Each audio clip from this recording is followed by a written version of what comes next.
Bienvenidos al podcast del ICVA, Instituto Cardiovascular, un espacio donde exploraremos los últimos avances en medicina cardiovascular. En cada episodio contaremos con la participación de expertos del ICVA, quienes compartirán su experiencia, investigaciones y recomendaciones para el manejo de la enfermedad cardiovascular. En estas series no solo buscamos transmitir conocimiento, sino generar un espacio de reflexión, debate y aprendizaje práctico. Bienvenidos al podcast del ICVA, Instituto Cardiovascular. Soy Alberto López de Lima, director médico del ICVA, continuando con nuestro programa de comunicación y divulgación, tratando de llevar a nuestros colegas las últimas novedades en medicina cardiovascular. En esta tercera oportunidad, porque vimos que el tema de genética y medicina cardiovascular genera tanta repercusión y tantos comentarios que la volvimos a invitar a Mariana Gerchikov acá al podcast, al estudio, para que nos cuente más, porque queremos saber más. En este caso en especial vamos a hablar de miocardiopatía dilatada. Ya hemos hablado de genética en general, hablamos de aneurisma de aorta y vimos el rol trascendente de la genética que nos puede adelantar el momento quirúrgico y seguramente salvar muchas vidas. Y ahora vamos con el tema de miocardiopatía dilatada. Les recuerdo que Mariana Gerchikov es médica pediatra especialista en cardiología, actualmente la jefa de la sección de arritmias y electrofisiología infantil del Hospital Italiano de Buenos Aires. Es presidente y representante en Argentina del Southern Arrhythmias Death Syndrome Foundation. Es investigadora asociada del Laboratorio de Investigación Masonic Medical Research Laboratory en Nueva York, y allá funciona el programa de genética molecular del Laboratorio de Arritmias Cardíacas Hereditarias. Es experta universitaria en genética y genómica médica de la Universidad Católica de Murcia. También es investigadora asociada del programa de cardiogenética de la Universidad de Duke. Y como un dato siempre que resaltamos, es fundadora y directora del Consejo de Cardiología Genética de la Sociedad Argentina de Cardiología. Y aquí en el Instituto Cardiovascular ella es asesora de Cardiología Genética de Cardiogenómica, acá en el ICVA, Instituto Cardiovascular. Así que, Mariana, te estamos exprimiendo al máximo porque nos encanta, bueno, y el valor enorme que tenés en cuanto a tu conocimiento, y como te decía en una otra reunión, nos has permitido a nosotros interaccionar y hablar de genética como una cosa cotidiana, lo cual nos hace bárbaro porque nos pone como en las grandes ligas de conversación. Así que este tema, miocardiopatía dilatada, ¿qué tema, no? Un tema enorme porque, bueno, sigue siendo la miocardiopatía dilatada, es una entidad muy frecuente en la clínica cotidiana, y la enfermedad coronaria, por supuesto, sigue siendo la principal causa. Sin embargo, a medida que vamos estudiando más y mejor a nuestros pacientes, nosotros sabemos que existe un grupo importante de pacientes, especialmente aquellos un poco más jóvenes, en quienes la miocardiopatía dilatada no tiene una causa isquémica. Le decíamos idiopática y con eso zafábamos. Claro, le decíamos idiopática, no isquémico-necrótica. Siempre era viral.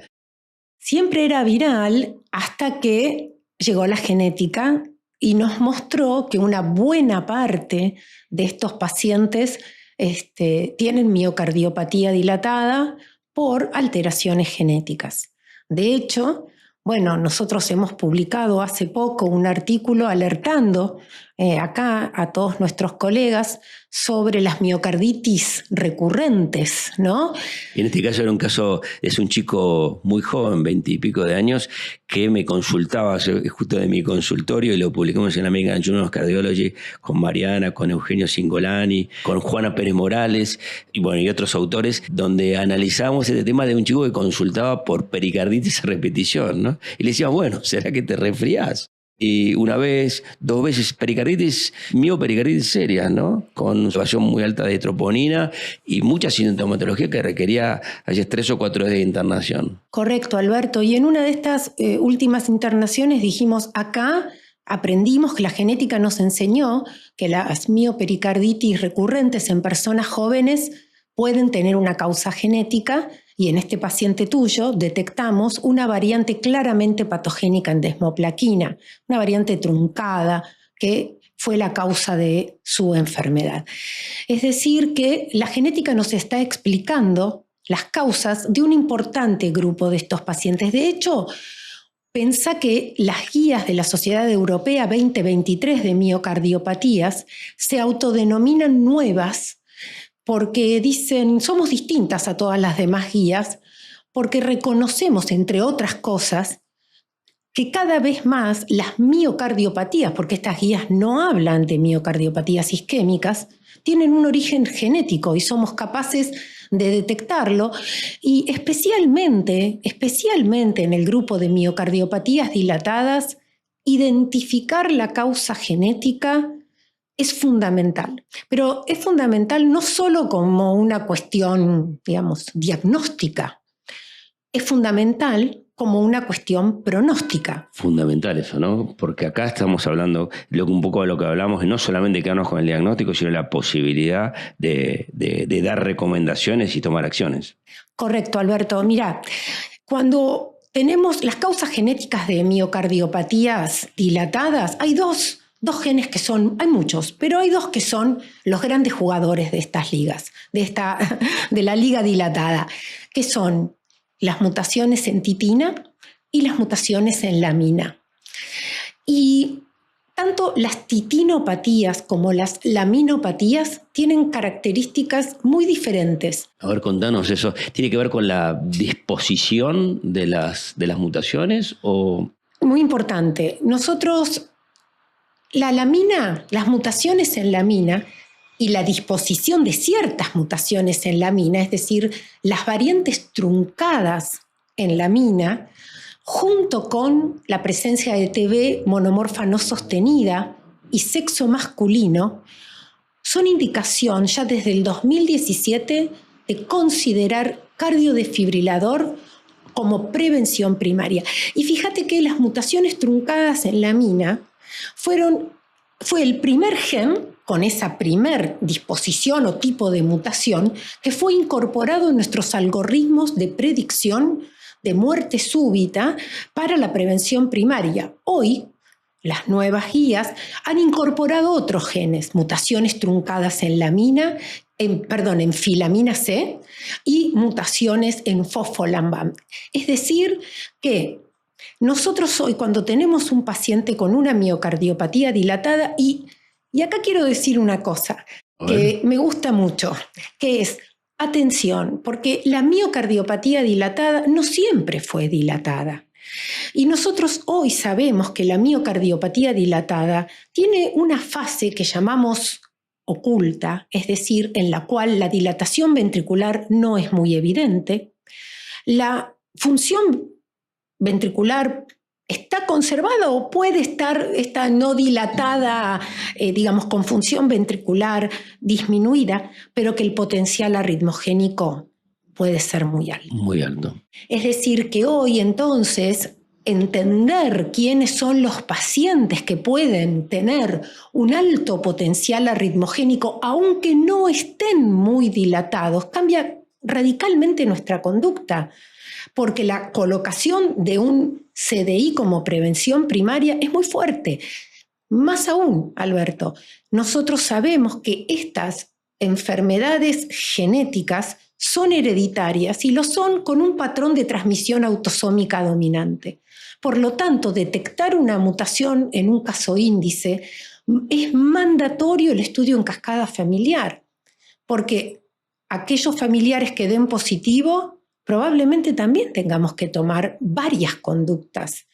Ahí vamos un poquito a ir a hilar un poco más fino, porque lo que hablabas es, no está dilatado, pero tiene carga rítmica. Sin duda. Entonces, eso significa que estás pensando en que tenemos una terapéutica profiláctica.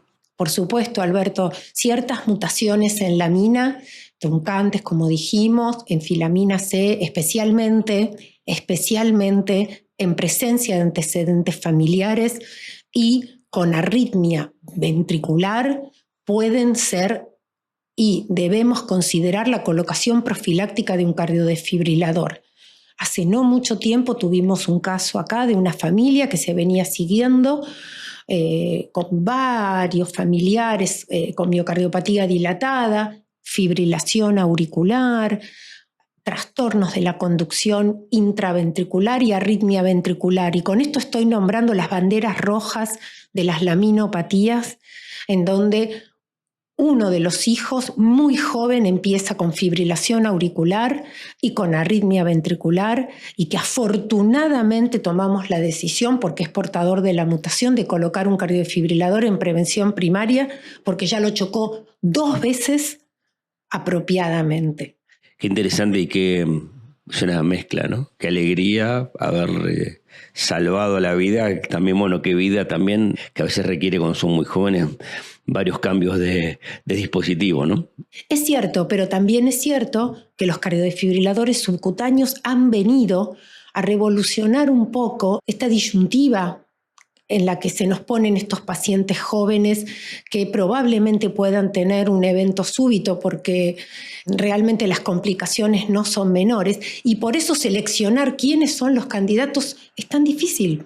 Para la prevención primaria, obviamente, que para la prevención secundaria, bueno, estamos todos de acuerdo, pero la genética nos viene a dar una respuesta en este grupo de pacientes que creo que es muy importante para nosotros como grupo médico, para tomar una decisión correcta, y para el paciente en este nuevo panorama de las decisiones compartidas. Mariana, entonces, tratando de reordenar esto que estamos contando tan interesante, es decir, tengo un paciente con miocardiopatía dilatada, le descarto causas secundarias, descarté las causas secundarias y voy al experto en genética y hablamos del panel.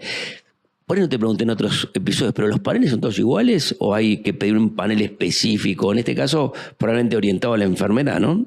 Los paneles dependen del laboratorio. Okay. Cada laboratorio crea un grupo de genes a estudiar. Bien. Algunos laboratorios tienen paneles que se llaman muy amplios. Existen 2 maneras de solicitar un panel de estudios genéticos. Pero para la miocardiopatía. Para las miocardiopatías. ¿Dilatadas? Sí, dilatadas. Y para todas las otras patologías. Esa manera 1 se llama à la carte. Es como cuando uno va a un restaurante y dice, bueno, yo quiero esto de entrada, esto de plato principal y esto de postre. Es decir, que el médico selecciona y le indica al laboratorio el panel de genes que quiere estudiar. Bien. El otro es el buffet. A medida, digamos. Exactamente, à la carte o a medida. El otro es cuando vas y decís, no, buffet. Le pido al laboratorio que me haga el panel que él diseñó, que me meta los genes que él diseñó. Las ventajas y las desventajas de cada uno son que a veces más no es mejor, porque paneles muy amplios pueden estudiar genes con pocos niveles de evidencia, en los que a veces alguna variante de significado incierto puede embarrar la cancha. Y en este caso es muy importante la interpretación de esos cambios genéticos.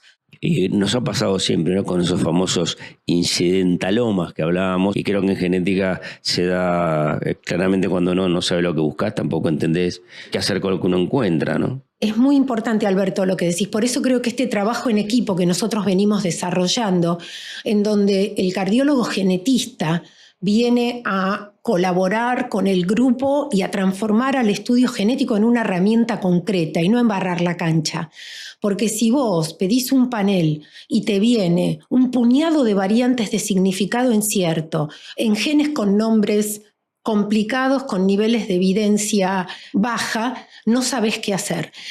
O podés hacer algo que está mal, y es indicar un cardiofibrilador cuando no está indicado. Y por eso es importante la figura del cardiólogo genetista, para colaborar como un miembro del equipo, ayudando y transformando ese estudio en un estudio positivo o en un estudio negativo. Bien, hablaste de 2 alternativas. ¿Esas son las 2 que hay en miocardiopatía dilatada? Sí, correcto, Alberto. Esas son las 2 que hay, y por el momento creo que son las 2 correctas. Existe un tercer approach que por suerte, por ahora, no se está utilizando de rutina, que es la solicitud de un exoma. El exoma es el estudio de todas las porciones codificantes de los genes relacionados a enfermedades monogénicas autosómicas dominantes.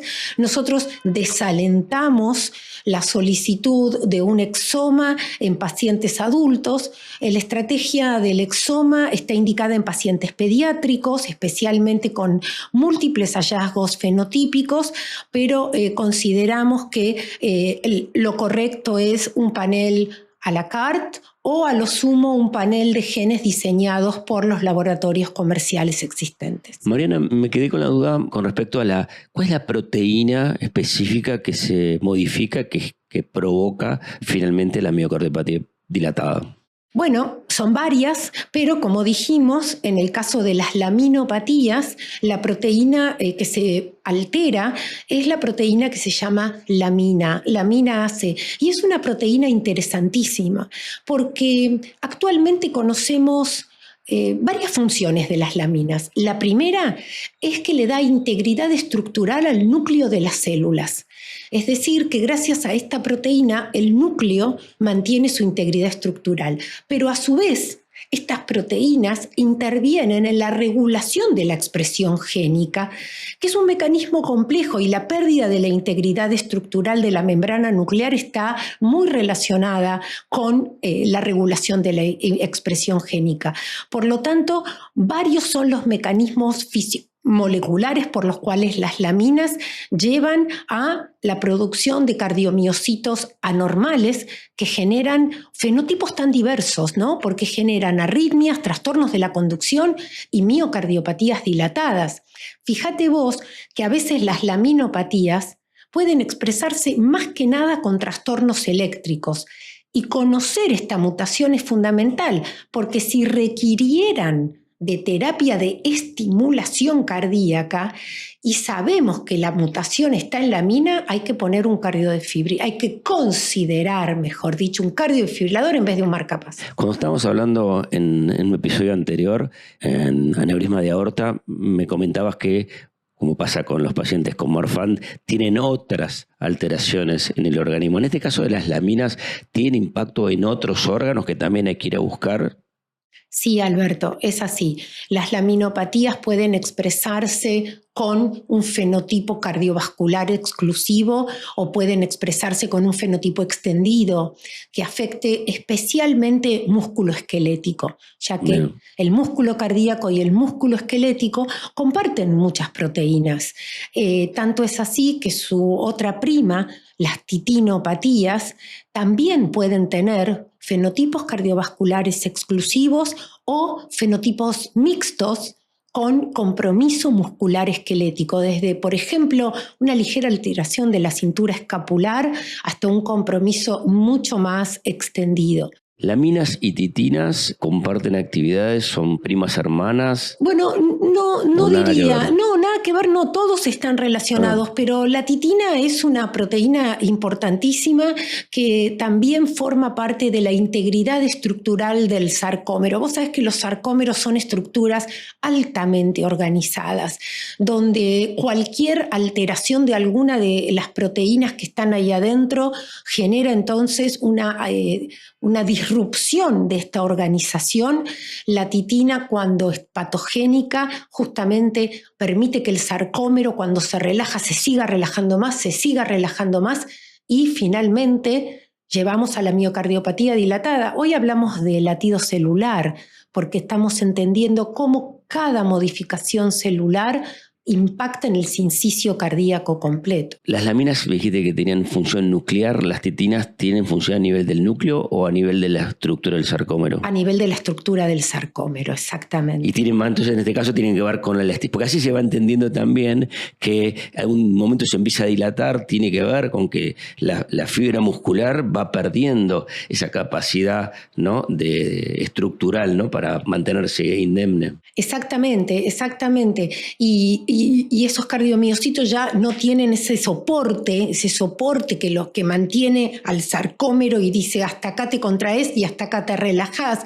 Y eso pasa también a veces, como decíamos, en el músculo esquelético, porque algunas son isoformas cardíacas y algunas mutaciones también afectan isoformas del músculo esquelético. Mariana, la verdad que es apasionante, pero acá querría tomarme unos minutitos vinculados a la terapia génica.